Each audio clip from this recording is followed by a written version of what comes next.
This is a true tragedy, and it's a mistake of the governor. It's not just rhetoric. There's real concern the incoming president plans to withhold future disaster aid for political reasons. And if we don't give him the money to put out his fires, he's got problems. In fact, officials from the first Trump administration have gone on record claiming that in 2018, Trump initially refused relief for California after deadly fires because of the state's Democratic leanings. So when the Palisades fire erupted Tuesday, California Governor Gavin Newsom was quick to point to a lack of interference in getting aid under President Joe Biden. No politics, no hand-wringing, no kissing of the feet. A politicized response is one worry. The spread of misinformation is another. Trump continues to promote falsehoods about the California fires, as he did with other disasters, including Hurricane Helene. Kamala spent all her FEMA money, billions of dollars, on housing for illegal migrants. Welcome to the Ken Harbaugh Show. I don't think I've ever seen anything more grotesque than the way Donald Trump and Fox News have responded to the California wildfires. That is saying a lot after we just suffered through one of the most divisive and hate-filled presidential campaigns fueled by the lies told by Trump and their amplification on Fox News. But to see them now taking advantage of this tragedy as it is unfolding, I don't know how much lower they can go. They're not providing anything of value. They're certainly not rushing to the sound of danger or uplifting communities in crisis. They don't inform their audience. They provoke them, sniping and complaining and criticizing from a safe distance. Because the more controversy they generate and the more hate they push, the better their ratings are. I've never thought that Fox, for all its performative flag waving, was a particularly patriotic organization, but to see them use people at their most vulnerable, people who have lost everything, it's hard to watch. I say this as someone who lived in LA for several years. Many of the scenes I'm watching unfold now on TV are of places I came to know and love when I was there. I spent those years in LA helping build a disaster relief organization that has trained hundreds of thousands of veterans to respond to natural disasters, including wildfires. I went through wildland firefighter training and earned my red card, the federal certification required to deploy to fight these kinds of fires. I never got on a fire, but I went through the training because I wanted to understand what I was asking our firefighting teams to go do. And let me tell you, that course was one of the toughest things I have ever done. That's just the course, not even an actual fire. I say this as a military vet who's been through several top-tier survival programs, including, for the vets listening, Advanced SEER School. Fighting a wildfire is backbreaking, dangerous, relentless work. Fires the size of the ones burning in California right now are attacked in much the same way a battle is waged, with complex chains of command, air and ground assets, and all the confusion and complexity inherent in actual combat. The fog of war applies here just as in wartime. So to see the president-elect and his minions intentionally spread misinformation while Americans are suffering, and while those on the front lines are risking their lives, is enraging. The rate at which Trump and his enablers spread their lies makes it almost impossible to keep up. They have always done this, but this time they are outdoing themselves, blaming DEI initiatives, blaming immigrants, blaming the COVID vaccine, somehow even managing to blame Ukraine. This nonsense not only ignores the complexities of wildfire prevention, but undermines real solutions. Trump's approach is nothing but a toxic cocktail of division, misinformation, and lies, all designed to provoke outrage and drive up ratings.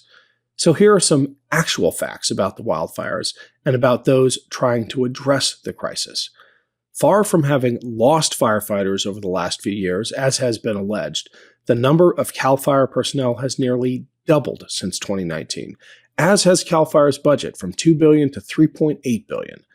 The budget for managing the forest, which Trump refers to as raking the forest, is now 10 times larger than it was when Governor Newsom took office. California treated more than 700,000 acres of land for wildfire resilience in 2023 and prescribed or controlled fires for wildfire mitigation more than doubled between 2021 and 2023. And this lie about 60 fire trucks from the state of Oregon being held up in Sacramento for emissions testing, all out-of-state fire trucks take part in a 15-minute inspection to make sure the vehicles are safe. But when Dinesh D'Souza posted this, those Oregon firefighting teams were already in LA County helping to fight the fires. I want to go back to those on the front lines, the men and women risking their lives. Many of those I went through firefighter training with continue to serve. They've described to me the backbreaking work of digging trenches to outflank fires, clawing at the earth with picks and shovels to create a fire break, working through suffocating heat, chugging water to stave off dehydration, and collapsing at the end of 14-hour shifts, only to do it all again the next day. One friend described laying down after one of those shifts, too tired to eat, and falling sound asleep right there on the rocky ground in sweat-soaked clothes. That's if you're lucky. If the fire surrounds you, your last line of defense is a fire blanket and a prayer that the flames pass quickly enough not to kill you. I remember these practice drills, deploying the fire shields, kind of like sleeping bags, and crawling inside knowing full well that one's chances in such a scenario were slim to none. It's Ken Harbaugh. Quick break here to let you know that we'd love to hear from you. Your comments, suggestions, thoughts about future topics and guests. Email us at info@thekenharbaughshow.com and make sure to rate and review us on iTunes or wherever you get your podcasts. Thanks, and back to the show. I once taught a leadership seminar in which I played an audio clip of recorded radio calls between teams of firefighters during a wildfire that got out of control. Most of the voices in that recording were of firefighters who died that day, doing their jobs trying to save others. In the background, you can hear chainsaws running as they try desperately to make a large enough clearing to survive the approaching firestorm. I think about those men and women and the ones on the front lines right now. These are the people Fox News dishonors with their sneering, conspiracy-mongering nonsense. They can't acknowledge the reality of the climate crisis, how rising temperatures, drier seasons, and more intense winds, all backed by scientific consensus, are driving these fires to catastrophic levels. Trump himself has repeatedly dismissed these facts, instead attributing the fires to California's mismanagement and offering conspiracy theories about the water being shut off. The reality is that this is an event of historic proportions that no water system could handle. But still, Trump and his enablers search for scapegoat after scapegoat. This is their playbook. In every tragedy, find someone to blame who can't fight back, distract from the truth with a mess of conspiracies. Even as experts and fact-checkers point to the climate crisis as the undeniable driver, such realities are conveniently ignored. It's exhausting, it's frustrating, and it's dangerous. Meanwhile, the real heroes are doing the real work of saving lives. Firefighters from Mexico have streamed north to lend a hand, risking their lives to help a country that too often mocks them. Canadian air tankers are providing critical support, even as our president-elect threatens their country with annexation. Watching these pilots fly those death-defying approaches, as a former military aviator myself, fills me with awe. Then there are the National Guardsmen from California who are keeping communities safe, even as some have seen their own homes burned to the ground. The whole world is watching, and good people everywhere are standing up and risking their lives to help. But Fox News? It's nothing but division and deceit, a parade of bad faith arguments designed to tear us apart. This country used to do things the right way. We used to be able to build things. We used to be able to protect fish and have enough water to fight fires. We used to be able to take care of the mentally ill, homeless, and the people who had homes. We promoted people based on merit and tried not to discriminate against people who were different. It's not that hard. One last note. If you're wondering about the change in backdrop, I'm at the family ranch in Texas looking after my parents, which is why I've gotten such a heavy dose of Fox News lately. But maybe that's a needed reminder that so many people who supported Trump and his agenda did so based on the lies being fed to them.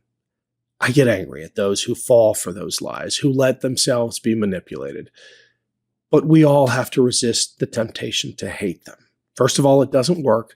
I, for one, do not have the energy to hold that much enmity for so many of my fellow Americans. That's not to say we won't push back. We have to call out the disinformation. We have to support the experts and the firefighters who've dedicated their lives to combating these disasters, because the truth isn't all that complicated. These fires aren't caused by DEI initiatives or complex conspiracies. As actual scientists have repeatedly stated, they are driven by extreme weather conditions exacerbated by climate change and a refusal to face reality. Acknowledging that doesn't divide us. Ignoring it does. The real danger isn't addressing the climate crisis. It's the lies that keep us from doing so. Disinformation is just fuel poured onto that fire. And no one fans those flames better than Donald Trump and Fox News. Love this video? Make sure you stay up to date on the latest breaking news and all things Meidas by signing up to the MeidasTouch newsletter at MeidasTouch.com/newsletter.